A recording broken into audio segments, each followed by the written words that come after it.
नमस्कार दोस्तों, आज हम एनसीईआरटी क्लास 11 की साइकोलॉजी का चैप्टर फर्स्ट पढ़ रहे हैं। आज हमारे चैप्टर फर्स्ट कंप्लीट हो जाएगा। तो चलो दोस्तों शुरू करते हैं। औद्योगिक संगठनात्मक मनोविज्ञान कार्यस्थल व्यवहार का अध्ययन करता है तथा कार्मिकों एवं उन्हें नियुक्त करने वाले संगठनों पर ध्यान देता है।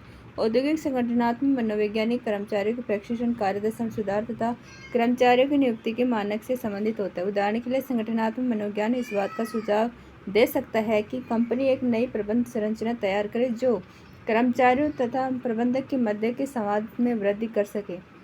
औद्योगिक एवं संगठनात्मक मनोविज्ञान की पृष्ठभूमि संज्ञानात्मक तथा सामाजिक मनोविज्ञान में प्राप्त प्रशिक्षण होता है। अब आता है शैक्षिक मनोविज्ञान।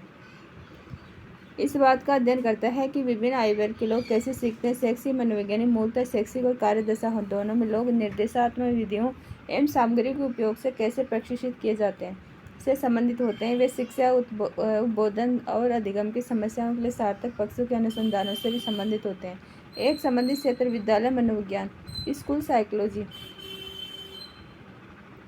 बच्चों के बौद्धिक, सामाजिक एवं सांघिक विकास के कार्यक्रम को तैयार करने में ध्यान देता है, जिसमें इस विशेष आवश्यकता वाले बच्चे भी सम्मिलित होते हैं। वे मनोविज्ञान के ज्ञान का स्कूल परिवेश में अनुप्रयोग करते हैं। क्रीड़ा मनोविज्ञान क्रीड़ा निष्पादन का विप्रेरणा स्तर बढ़ाकर मनोवैज्ञानिक सिद्धांतों द्वारा सुधार लाने का प्रयास करता है। क्रीड़ा मनोविज्ञान तुलनात्मक रीति से नया क्षेत्र है, परंतु विश्व स्तर पर स्वीकृत पा रहा है। मनोविज्ञान की अन्य उद्भूत शाखाएं। मनोविज्ञान के अनुसंधान एवं अनुप्रयोग में अंतर विषयक ध्यान के कारण अन्य अनेक क्षेत्र उत्पन्न हैं, जैसे वैमानिकी मनोविज्ञान, अंतरिक्ष मनोविज्ञान, सैन्य मनोविज्ञान, न्यायालयीय मनोविज्ञान, ग्रामीण मनोविज्ञान, अभियांत्रिक मनोविज्ञान, प्रबंधकीय मनोविज्ञान, सामुदायिक मनोविज्ञान, महिला मनोविज्ञान तथा राजनीतिक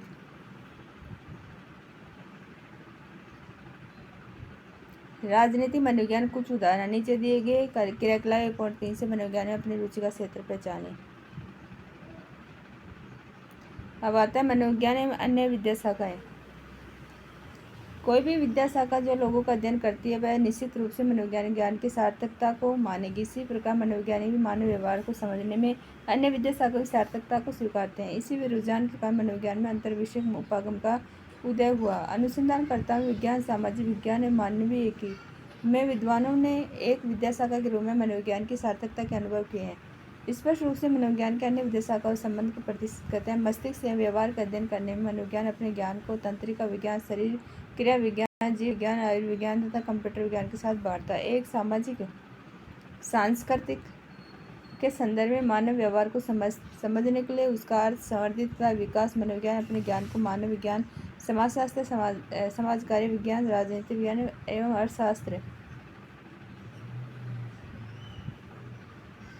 के साथ भी मिलकर बांटता है। साहित्यिक पुस्तकों, संगीत और नाटक के निर्माण में निहित मानसिक क्रियाओं का अध्ययन करने में मनोविज्ञान अपना ज्ञान साहित्य, कला, संगीत के साथ बांटता है। कुछ प्रमुख विद्या शाखाएं जो मनोविज्ञान से जुड़ी हैं उनकी चर्चा नीचे की जा रही है। अब आता है दर्शन शास्त्र। 19वीं सदी के अंत तक कुछ चीज़ें जो समसामयिक मनोविज्ञान संबंधित, जैसे मन का स्वरूप क्या है अथवा मनुष्य अपनी प्रेरणाओं संयोगों के विषय में कैसे जानता है, वे बातें दार्शनिकों की रुचि की थी। 19वीं सदी में आगे चलकर वुंट एवं अन्य मनोवैज्ञानिकों ने इन प्रश्नों के लिए प्रायोगिक उपागम का उपयोग किया तथा समसामयिक मनोविज्ञान का उदय हुआ। विज्ञान के रूप में मनोविज्ञान के उदय के बाद भी यह दर्शनशास्त्र बहुत कुछ लेता है, विशेषकर ज्ञान की विधि तथा मानव स्वभाव के विविध क्षेत्रों से संबंधित बातें। आयुर्विज्ञान। चिकित्सकों ने यह मान लिया है कि यह उक्ति स्वस्थ शरीर के लिए स्वस्थ मन की आवश्यकता होती है।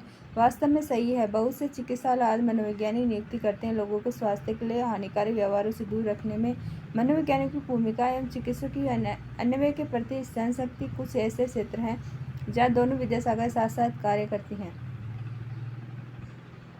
कैंसर से पीड़ित रोगियों का उपचार करते समय एड्स, शारीरिक चुनौतियों से जूझते लोगों अथवा गहन चिकित्सा इकाई में भर्ती रोगियों की देखभाल तथा शल्य चिकित्सक प्रसार रोगियों का ध्यान रखना आदि ऐसे क्षेत्र हैं जहाँ चिकित्सकों ने मनोवैज्ञानिकों की आवश्यकता अनुभव किया है। एक सफल चिकित्सक रोगियों के शारीरिक एवं मनोवैज्ञानिक कल्याण का ध्यान रखता है।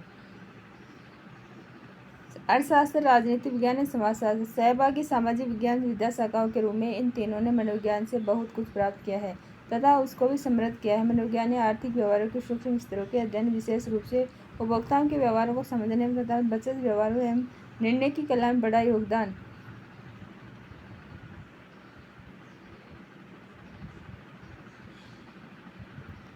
बड़ा योगदान किया है। अमेरिका के अर्थशास्त्र ने उपभोक्ताओं की प्रदत्तों के आधार पर आर्थिक विकास का पूर्व कथन किया है। H Simon D Kehar Neyman एवं टी सेलिंग जैसे 3 विद्वानों को ऐसी समस्याओं पर कार्य करने के कारण अर्थशास्त्र में नोबेल पुरस्कार प्राप्त हुए हैं। अर्थशास्त्र की तरह राजनीति विज्ञान में मनोविज्ञान से बहुत कुछ ग्रहण करता है। विशेष रूप शक्ति एवं प्रभुत्व के उपयोग, राजनीतिक स्वरूप एवं उनके समाधान तथा मतदान आचरण को समझने में मनोविज्ञान एवं समाजशास्त्र एक दूसरे के साथ मिलकर विभिन्न सामाजिक सांस्कृतिक संदर्भ में व्यक्तियों के व्यवहारों को समझने एवं उनकी व्याख्या को व्यक्त करते हैं। सामाजिकरण, सामूहिक संग्रहप्रक व्यवहार तथा अंतर समुद्र संबंधित बातें इन दोनों विद्या शाखाओं से जुड़ी होती हैं।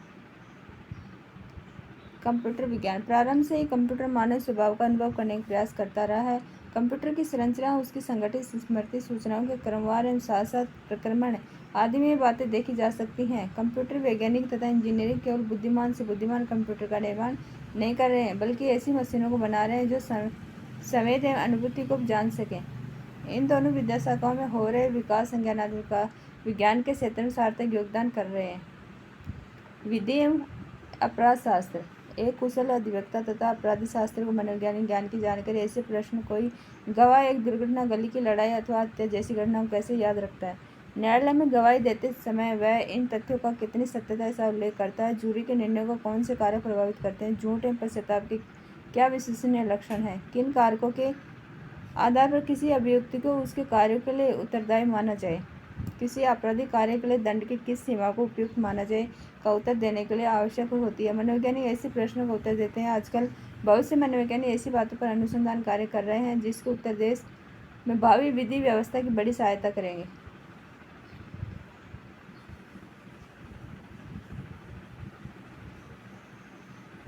मनोविज्ञान एवं अन्य विद्या शाखाएं। देखो, मनोविज्ञान के अंतर्गत देख क्या क्या आते हैं।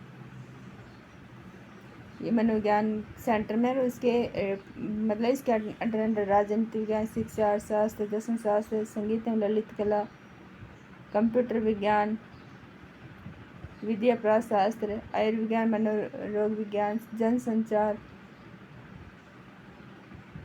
वास्तुकला, अभियांत्रिकी, समाजशास्त्र। अब पढ़ते हैं जनसंचार। प्रिंट एवं इलेक्ट्रॉनिक संचार साधन हमारे जीवन में बहुत ही बड़े स्तर पर प्रवेश कर चुके हैं। वे हमारी चिंतन और विवर्तन स्वयं को बहुत बड़ी सीमा तक प्रभावित कर रहे हैं। यदि वे हमें निकट लाए हैं तो साथ ही साथ सांस्कृतिक असमानता भी कम किए हैं। बच्चों के अभिव्यक्ति, निर्माण, व्यवहार में संचार साधनों प्रभाव ऐसा क्षेत्र है जो दोनों विधाओं को साथ रखता है। मनोविज्ञान संचार को अच्छा एवं प्रभावी बनाने के लिए आवश्यक युक्तियों के निर्माण में सहायता करते। समाचार कहानियों को लिखते समय पत्रकारों को पाठकों की रुचि का ध्यान रखना चाहिए।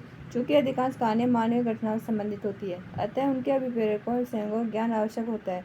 यदि कहानी मनोवैज्ञानिक ज्ञान या अंतर्दृष्टि पर आधारित होती है तो वह अंदर तक छू जाती है। संगीत एवं ललित कला। संगीत एवं मनोविज्ञान का कई क्षेत्रों में मिलन हुआ है। मनोवैज्ञानिकों ने संगीत के उपयोग से कार्य निष्पादन स्तर बढ़ाने का कार्य किया। संगीत एवं संगीत एक और क्षेत्र है जिसमें अनेक अध्ययन किए गए हैं। भारतवर्ष में संगीतज्ञों ने वर्तमान में प्रयोग करना प्रारंभ किया है, जिसे संगीत चिकित्सा, म्यूजिक थेरेपी कहते हैं।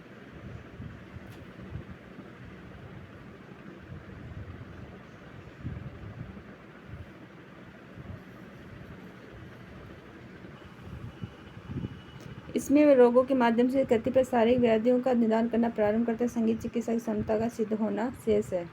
अब आता है वास्तुकला अभियांत्रिकी। प्रथम दृष्टि में मनोविज्ञान वास्तुकला अभियांत्रिकी के मध्य संबंध ठीक नहीं चलेगा, परंतु ऐसी बात नहीं है। किसी वास्तुकार से पूछिए, वह अपने ग्राहकों को अपने विकल्प और सौंदर्य शास्त्रीय विवेचना से भौतिक एवं मानसिक संतुष्टि प्रदान कर देगा। सुरक्षा की योजना बनाते समय अभियंताओं को उदाहरण के लिए गलियों एवं राजमार्ग के विषय में मानवीय आदतों का ध्यान रखना चाहिए। यांत्रिक तकनीकों एवं सजावटों की अभिकल्पना मनोवैज्ञानिक ज्ञान बहुत सहायता करता है। संक्षेप में मानवीय प्रकार से संबंधित ज्ञान के विविध क्षेत्रों के चौराहे पर मनोविज्ञान खड़ा मिलता है। दैनंदिन जीवन में मनोविज्ञान। ऊपर की गई चर्चा से स्पष्ट हो चुका है कि मनोविज्ञान मात्र एक विषय के रूप में हमारे मन की उत्सुकता को ही नहीं संतुष्ट करता, बल्कि यह एक ऐसा विषय है जो अनेक प्रकार की समस्याओं का समाधान करता है। ये समस्या पूर्णतः व्यक्तिगत। उदाहरण के लिए, किसी लड़की का अपने मध्यम माता पिता से सामना अथवा किसी माँ का अपने समस्याग्रस्त बच्चे से सामना अथवा पारिवारिक पृष्ठभूमि में अंतर्ग्रंथि ग्रंथि उदाहरण के लिए पारिवारिक सदस्य में संवाद एवं अंतक्रिया की कमी अथवा बड़े समय या सामुदायिक परिवेश में उदाहरण के लिए आतंकवादी समय या सामाजिक रूप से एकांतिक कर दिए गए समुदाय होती है अथवा राष्ट्रीय या अंतर्राष्ट्रीय विमाओं वाली होती है। शिक्षा, स्वास्थ्य, पर्यावरण, सामाजिक न्याय, महिला विकास, अंतर समूह संबंध आदि समस्याएं बड़ी होती है। इन समस्याओं का समाधान राजनीतिक, आर्थिक और सामाजिक सुधार तथा व्यक्तिगत स्तर पर हस्तक्षेप आदि से परिवर्तन लाकर किए जाते हैं। अधिकांश समस्याएं मनोवैज्ञानिक होती हैं तथा उनका उदय हमारे अस्वस्थ चिंतन, लोगों तथा स्वयं के प्रति ऋणात्मक अभिव्यक्ति तथा व्यवहार की अवांछित शैली के कारण होता है। इन समस्याओं का मनोवैज्ञानिक विश्लेषण इन समस्याओं को गहराई से समझने तथा उसके प्रभावी समाधान को खोजने में सहायता करता है। जीवन की समस्याओं के निदान में मनोविज्ञान के विभाग को अधिक से अधिक महत्व दिया जा रहा है। इस संबंध में संचार साधनों की भूमिका महत्वपूर्ण है। बच्चों, किशोरों, वयस्कों तथा वयोवृद्ध लोगों की समस्याओं के संबंध में दूरदर्शन पर एवं मनोचिकित्सक द्वारा दी जाने वाली सलाह आप देखते होंगे। आप उन्हें सामाजिक परिवर्तन तथा विकास, जनसंख्या, गरीबी, अंतर व्यक्ति, अंतर सामूहिक हिंसा तथा पर्यावरण गिरावट से संबंधित केंद्रीय सामाजिक समस्याओं का विश्लेषण करते हुए देखते होंगे। बहुत से मनोवैज्ञानिक लोगों के गुणात्मक रूप से अच्छे जीवन के लिए हस्तक्षेप के कार्यक्रमों की अभिकल्पना एवं संचालन में भी सक्रिय भूमिका का निर्वहन करते, इसलिए इस बात पर आश्रय नहीं करना चाहिए कि मनोवैज्ञानिकों हम विविध परिस्थितियों में कार्य करते देखते हैं, जैसे विद्यालयों, चिकित्सालयों, उद्योगों, कारागारों, व्यावसायिक संगठनों, सैन्य प्रतिष्ठान, प्राइवेट प्रैक्टिस में परामर्शदाता के रूप में, जहाँ वे लोगों की अपने क्षेत्र में समस्याओं के समाधान में सहायता करते हैं। दूसरों के लिए समाज सेवा प्रदान करने में सहायता के अतिरिक्त मनोविज्ञान का ज्ञान व्यक्तिगत रूप से आपके दिन प्रतिदिन के जीवन के लिए सार्थक होता है। मनोविज्ञान के सिद्धांत विधियाँ जो आप इस पाठ्यक्रम में पढ़ेंगे, उसका उपयोग दूसरे परिप्रेक्ष्य में स्वयं के विश्लेषण और समझने के लिए उपयोग में लाया जाना चाहिए। ऐसा नहीं है कि हम अपने विषय में सोचते नहीं हैं, परंतु प्रायः हम लोगों में कुछ लोग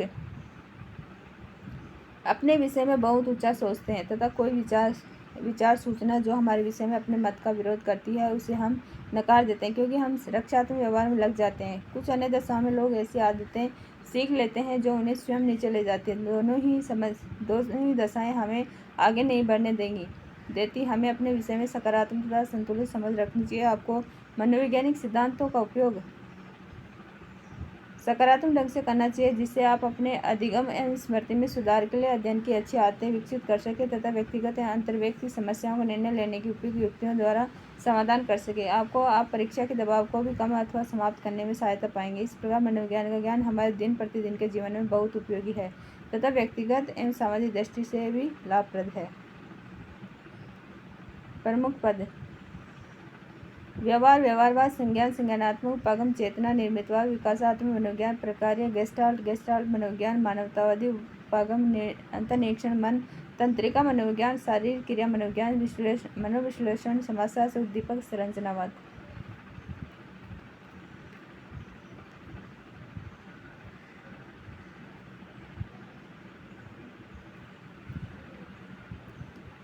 सारांश देख लेते हैं।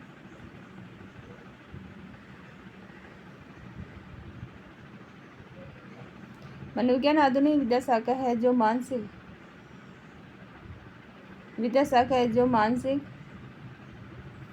प्रक्रियाओं, अनुभवों तथा लोगों के व्यवहारों की जटिलताओं को विविध संदर्भ में समझने का लक्ष्य रखती है। इसे प्राकृतिक विज्ञान और सामाजिक विज्ञान दोनों माना जाता है। मनोवैज्ञानिक विचारधारा में प्रमुख संप्रदाय संरचनावाद, प्रक्रियावाद, व्यवहारवाद, गेस्टाल्ट स्कूल, मनोविश्लेषण, मानवतावादी मनोविज्ञान तथा संज्ञानात्मक मनोविज्ञान है। समसामयिक मनोविज्ञान बहुआयामी क्योंकि इसको बहुत से उपागमों अथवा बहुविध विचारों द्वारा जाना जाता है जो विभिन्न स्तरों पर व्यवहार की व्याख्या करता है। ये उपागम पारस्परिक रूप से एक दूसरे से अलग नहीं होते। प्रत्येक उपागम मानव प्रकार जटिलताओं में महत्वपूर्ण अंतर्दृष्टि प्रदान करते हैं। मनोवैज्ञानिक प्रकारों के लिए संज्ञानात्मक उपागम चिंतन प्रक्रियाओं को केंद्रीय महत्व का मानता है। मानवतावादी उपागम के अनुसार मानव प्रकार विकसित होने की इच्छा, उत्पादन करने की इच्छा एवं मानव क्षमताओं को पूर्ण करने की इच्छा संचालित होता है। आज मनोवैज्ञानिक बहुत से विशिष्ट क्षेत्रों में कार्य करते हैं जिनके अपने सिद्धांत एवं विधियाँ होती हैं। वे सिद्धांत के निर्माण का प्रयास तथा क्षेत्र विशेष की समस्याओं के समाधान का प्रयास करते हैं। मनोविज्ञान के कुछ प्रमुख क्षेत्र हैं: संज्ञानात्मक मनोविज्ञान, जैविक मनोविज्ञान, स्वास्थ्य मनोविज्ञान, विकासात्मक मनोविज्ञान, सामाजिक मनोविज्ञान, शैक्षिक एवं विद्यालय मनोविज्ञान, नैदानिक एवं उद्बोधन मनोविज्ञान, पर्यावरण मनोविज्ञान, औद्योगिक संगठनात्मक मनोविज्ञान तथा कीड़ा मनोविज्ञान। आजकल वास्तविकता की अच्छी समझ के लिए बहुत अंतर विषय की पहल की आवश्यकता अनुभव की जा रही है। इससे विद्या शाखाओं में आपसी सहयोग का उदय हुआ। मनोविज्ञान की रुचि सामाजिक विज्ञान में परस्पर रूप से व्याप्त है, जैसे अर्थशास्त्र, राजनीति विज्ञान, समाजशास्त्र, जैव विज्ञानों जैसे तंत्रिका विज्ञान, शरीर क्रियात्मक आयुर्विज्ञान, जनसंचार, संगीत एवं ललित कला ऐसे प्रयासों से फलदायी अनुसंधानों और अनुप्रयोगों को बढ़ावा मिला है। मनोविज्ञान मात्र ऐसी विद्या शाखा नहीं जो केवल मानव व्यवहार के विषय में सैद्धांतिक ज्ञान का विकास करती है, बल्कि विभिन्न स्तरों पर समस्याओं का समाधान करती है। मनोवैज्ञानिक विभिन्न परिस्थितियों में विविध क्रियाओं की सहायता के लिए नियुक्त होते हैं, जैसे विद्यालय, चिकित्सालय, उद्योग, प्रशिक्षण संस्थान, सैन्य एवं सरकारी प्रतिष्ठान। इनमें बहुत से मनोवैज्ञानिक प्राइवेट प्रैक्टिस करते हैं तथा परामर्शदाता होते हैं। दोस्तों, हमारा साइकोलॉजी का 11th क्लास की साइकोलॉजी का फर्स्ट चैप्टर कंप्लीट होता है। नेक्स्ट चैप्टर में जल्दी ही मिलते हैं। Thank you.